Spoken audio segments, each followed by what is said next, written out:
ছোটবেলায় আমরা সবাই কম বেশি জিন ভূত কিংবা দৈত্যের গল্প শুনেছি। কত শত মজার গল্প শুনে রাতের বেলায় ঘুমোতে যেতাম, তাই না? মাঝে মাঝে ভাবতাম এই বুঝি জানালা ভেঙে দৈত্যরা এসে পড়বে। ঠিক তেমনি সত্যি সত্যি একদিন একটি দৈত্য এসে এই ছোট্ট মেয়েটিকে তাদের দেশে নিয়ে যায়। দৈত্যদের দেশে বাকি দৈত্যরা তখন সেই মেয়েটিকে খেয়ে ফেলতে চায়। এই মেয়েটি কি পারবে তার জীবন নিয়ে ফিরে আসতে, নাকি দৈত্যরা সবাই মিলে তাকে খেয়ে ফেলবে? এই সব প্রশ্নের উত্তর জানতে চাইলে অবশ্যই আমাদের ভিডিওটি শেষ পর্যন্ত দেখুন।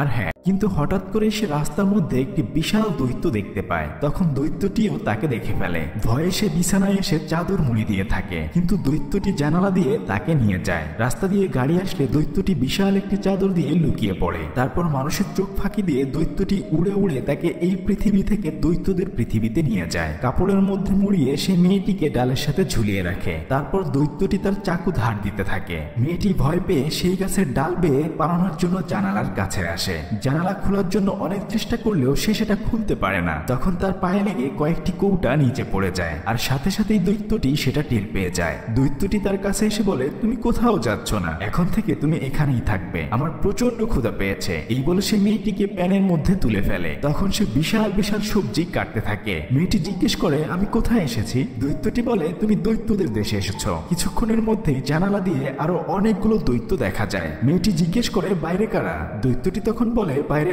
অনেকগুলো নরখাদক দৈত্য রয়েছে, তারা মানুষের মাংস খায়। এই বলে সে জানালাটি আটকে দেয়। মেয়েটি তখন তাকে ভয়ে ভয়ে জিজ্ঞেস করে, তুমি কি তাহলে আমাকে এখন খেয়ে ফেলতে চাচ্ছ? তখন দৈত্যটি ভয়ঙ্কর সুরে বলে, মুহা হা হা, এবার আমি তোমাকে খেয়ে ফেলবো। এটা শুনে সে একদম সবসময় একটা নিয়মের মধ্যে থাকতে হয়, যা কখনোই আমার পছন্দ ছিল না। সে তখন আবার দৈত্যটিকে জিজ্ঞেস করে, আচ্ছা এখানকার সবাই কি তোমার মতো এরকম ভালো দৈত্য? তখন দৈত্যটি বলে, একদমই না, ওরা তোমাকে দেখতে পেলে এক কামড়ে খেয়ে ফেলবে। তখন মেয়েটি বলে, তাহলে আমাকে এখানে কেন তুলে এনেছ? এতিমখানায় আমাকে পৌঁছে দাও। দৈত্যটি বলে, রাতের বেলায় তুমি আমাকে দেখে ফেলেছিলে, তোমাকে যদি না নিয়ে আসতাম তাহলে তুমি সবাইকে আমার কথা বলে দিতে। এরপর সারা শহরের মানুষজন আমাকে ধরে একটি খাঁচায় বন্দি করে রাখতো। দল বেঁধে সমস্ত মানুষ আমাকে দেখতে আসতো। সারা দেশ জুড়ে একটা হইচই অবস্থা পড়ে যেত। সেজন্যই তোমাকে আমি এখানে নিয়ে এসেছি। তখন মেয়েটি বলে, বিশ্বাস করো, আমি তোমার কথা কাউকে বলতাম না, আর তাছাড়া আমি তো ছোট মানুষ, আমার কথা কেউ বিশ্বাস করতো না। আমার না খুব ভয় লাগছে, আমাকে বাড়িতে দিয়ে আসো না প্লিজ। এদিকে এক চুমুকে সব খাবার খেয়ে দৈত্যটি বলে, এখান থেকে তুমি কোথাও যেতে পারবে না, সারাটা জীবন তোমাকে আমি এখানেই রেখে দেব। এগুলো বলতে বলতে মেয়েটির শীত লাগবে বলে দৈত্যটি তার গায়ে একটি চাদর চাপিয়ে দেয়। মনের মধ্যে সাহস নিয়ে ছোট্ট মেয়েটি বলে,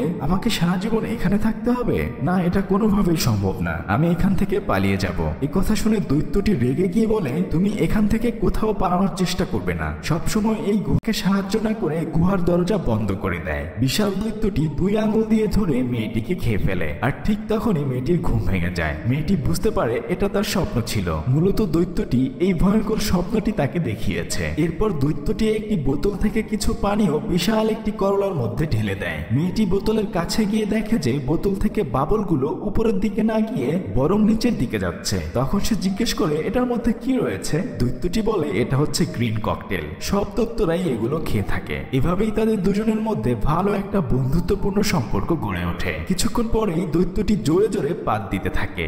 মূলত গ্রিন ককটেল খেলেই এরকম পাদ আসে। ঠিক তখনই বিশাল একটি দৈত্য ওই রুমে প্রবেশ করে। বৃদ্ধ দৈত্যটিকে জিজ্ঞেস করে, তুই সকাল থেকে কার সাথে এত কথা বলছিস? তোর বকবকানির কারণে আমার ঘুম ভেঙে গেছে। যাই হোক, কোনো ছোট বাচ্চা কাচ্চা আনিছিস নাকি? তখন বৃদ্ধ দৈত্যটি বলে, আরে না, আমি মানুষ খাওয়া ছেড়ে দিয়েছি সেই কবে। এটা বলতে বলতে সে চুপি চুপি মেয়েটিকে বলে, তুমি দ্রুত কোথাও লুকিয়ে পড়ো। মেয়েটি সামনে থাকা করলার মধ্যে লুকিয়ে পড়ে। বড় দৈত্যটি বলে, আমি মানুষের গন্ধ পাচ্ছি, নিশ্চয়ই তুই কিছু একটা লুকিয়ে রেখেছিস। এই বলে সে এদিক সেদিক খুঁজতে থাকে। তারপর সেই বিশাল করলাটি হাতে নিয়ে বলে, আমি জানি এটা খুব তিতা, কিন্তু এর ভেতর থেকে মেয়েটির চশমা এবং বই দিয়ে সেখানে সে রেখে দেয়। তারপর বলে, তুমি তাহলে এখানে ঘুমাও, আমি বের হচ্ছি। কিন্তু চঞ্চল মেয়েটি বলে, না, আমিও তোমার সাথে যাব। তখন দৈত্যটি বলে, তুমি বাইরে গেলে বাকি দৈত্যরা তোমাকে খেয়ে ফেলবে। মেয়েটি তখন নিরুপায় হয়ে সেখানেই চুপ করে থাকে। কিছুক্ষণ পরে সে আশেপাশে অনেক রং বেরঙের বোতল দেখতে পায়। তারপর সে এদিক সেদিক তাকিয়ে গুহার এক কোণা দিয়ে বাইরে বের হতে চায়। আর তখনই সেই বৃদ্ধ দৈত্যটির সাথে তার দেখা হয়ে যায়। তখন মেয়েটি বলে, তুমি যেখানেই যাও না কেন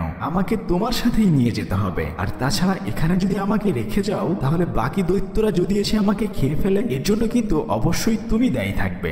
বেচারা দৈত্য তখন চিন্তায় পড়ে যায়। যাই হোক, দৈত্যটি মেয়েটিকে কাঁধে নিয়ে বের হয়ে যায়। তখন সে মেয়েটিকে বলে, তুমি চুপ করে এখানে বসে থাকবে, বাকি দৈত্যরা এখন ঘুমাচ্ছে, আমাদেরকে ওই পাহাড়ের চূড়ায় যেতে হবে। কিন্তু কি আর করা, কিছুক্ষণের মধ্যেই বাকি দৈত্যরা জেগে যায়। একটি দৈত্য বৃদ্ধ দৈত্যটির পা ধরে ফেলে আর তখনই সে পড়ে যায়। মেয়েটি তখন দৌড়ে একটি গাড়ির মধ্যে থাকে। ওই গাড়ির মধ্যে সেই ছোট্ট মেয়েটি লুকিয়েছিল। কিছুক্ষণ পরে যখন গাড়িগুলো মুখোমুখি সংঘর্ষ হতে যায়, মেয়েটি তখন গাড়ির ব্রেক সোজাসুজি ধরে রাখে, যার ফলে বড় দৈত্যটির একদম জায়গা মতো কাজ হয়ে যায়। কিছুক্ষণের মধ্যেই বৃষ্টি চলে আসে। এ যাত্রায় বৃদ্ধ দৈত্যটিকে তারা ছেড়ে দেয়। বেচারা মেয়েটিকে লুকিয়ে ব্যাগের মধ্যে পড়ে সেখান থেকে চলে যায়। কিন্তু দুর্ভাগ্যক্রমে মেয়েটির সেই চাদরটি ওখানে পড়ে যায়। অন্য একটি দৈত্যের পায়ের মধ্যে সেই চাদরটি লেগে থাকে। তারপর সে ঘ্রাণ নিয়ে মানুষের গন্ধ বুঝে ফেলে। ততক্ষণে বৃদ্ধ দৈত্যটি মেয়েটিকে নিয়ে অনেক দূরে চলে যায়। তারা পাহাড় দিয়ে হাঁটতে হাঁটতে স্বপ্নপুরীতে প্রবেশ করে। তখন দৈত্যটি মেয়েটিকে বলে, সব থেকে গোপন একটি জায়গায় তোমাকে আমি নিয়ে এসেছি।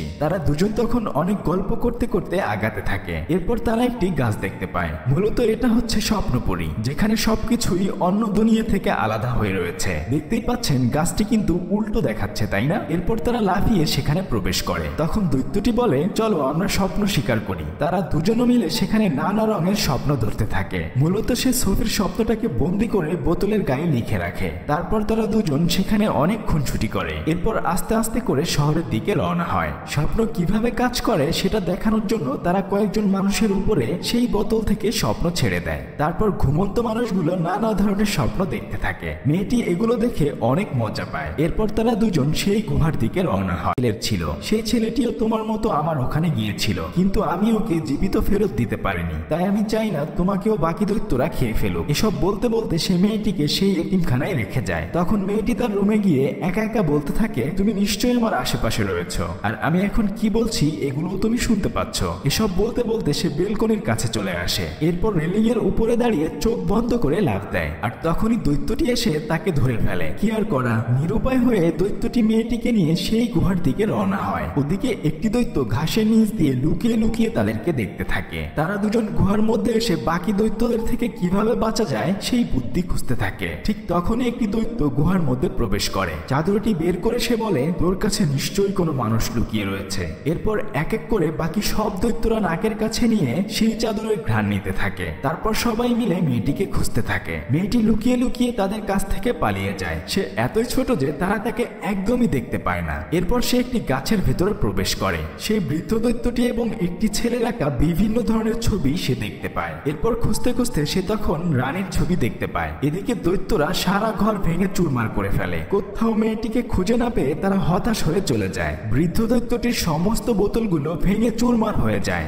মেয়েটি তখন দৈত্যটির কাছে এসে বলে, যাক বাবা, এই যাত্রায় বেঁচে গিয়েছি, কিন্তু এভাবে তো সারা জীবন থাকা যায় না, তাই না? তবে আমার মাথায় একটা বুদ্ধি এসেছে। দৈত্যটি তখন জিজ্ঞেস করে, রানী চিন্তায় পড়ে যাবে, তারপর আমরা সত্যি সত্যি তার সাথে দেখা করে সবকিছু খুলে বলবো, আর এভাবেই ওই দৈত্যদের হাত থেকে রক্ষা পাবো। এসব বুদ্ধি করে তারা শহরের দিকে রওনা হয়। এদিকে রানী ঘুমিয়ে ঘুমিয়ে সেই ভয়ঙ্কর স্বপ্ন দেখতে থাকে। ঘুম থেকে উঠে সে সবকিছু একজন মেয়েকে বলতে থাকে। তখন সিকিউরিটি গার্ড এসে রানীকে বলে, ম্যাম আপনি চিন্তা করবেন না, সবকিছু ঠিকঠাক আছে, আপনি দুঃস্বপ্ন দেখছেন। রানী তার স্বপ্নের কথাগুলো সেই মেয়েটিকে বলতে থাকে। কিন্তু কিছুক্ষণ পরে রানী জানালার কাছে কিছু একটা অনুভব করে। জানালা খুললেই স্বপ্নের সেই ছোট্ট মেয়েটিকে সে দেখতে পায়। তখন মেয়েটিকে জিজ্ঞেস করে, তোমাকে আমি স্বপ্ন দেখেছি, দৈত্যরা তোমাকে খেয়ে ফেলছে, কিন্তু তুমি এখানে কি করছো? তখন ছোট্ট মেয়েটি বলে, এই স্বপ্নটি আমরাই আপনাকে দেখিয়েছি, আর আমার সাথে আমার আরেকজন দৈত্য বন্ধু রয়েছে, সে বাগানে লুকিয়ে আছে। রানী তখন মেয়েটিকে বলে, তুমি তাহলে দৈত্যটিকে আমার সাথে দেখা করতে বলো। ছোট্ট মেয়েটি বলে, আগে আপনি আমাকে কথা দিন,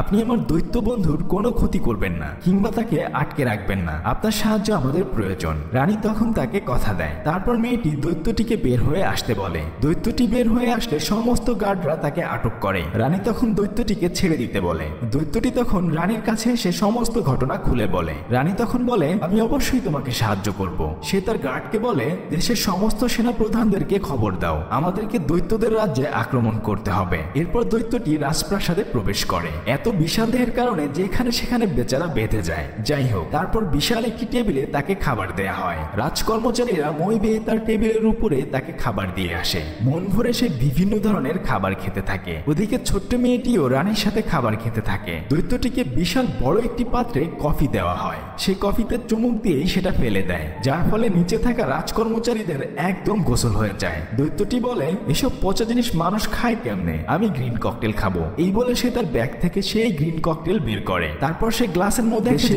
সমস্ত দৈত্যরা ঘুমাচ্ছে। তখন তারা বুদ্ধি করে বিভিন্ন ধরনের স্বপ্ন দৈত্যদেরকে দেখাতে থাকে। কিন্তু যখন বোতলের মুখ খুলবে ঠিক তখনই একটি দৈত্য মেয়েটিকে ধরে ফেলতে যায়। বৃদ্ধ দৈত্যটি এসে তাকে বাঁচিয়ে নেয়। তখন বড় দৈত্যটি বৃদ্ধ দৈত্যটিকে মারতে গেলে সৈন্যরা উপর থেকে হেলিকপ্টার থেকেই তাকে আক্রমণ করে। সৈন্যদের এবং দৈত্যদের মাঝে বিশাল মারামারি হয়, কিন্তু সবগুলো দৈত্যকে জালের মধ্যে বন্দি করে নিয়ে যাওয়া হয়। হেলিকপ্টার করে তাদেরকে একটি নদীর মধ্যে ফেলে দেয়। সবাই সেখান থেকে সাঁতরে একটি দ্বীপে আশ্রয় নেয়। পরবর্তীতে সেই দ্বীপে দৈত্যদের খাওয়ার জন্য তিতা করলা এবং কিছু সবজির বীজ দেওয়া হয়, যেন তারা মানুষের মাংস খাওয়া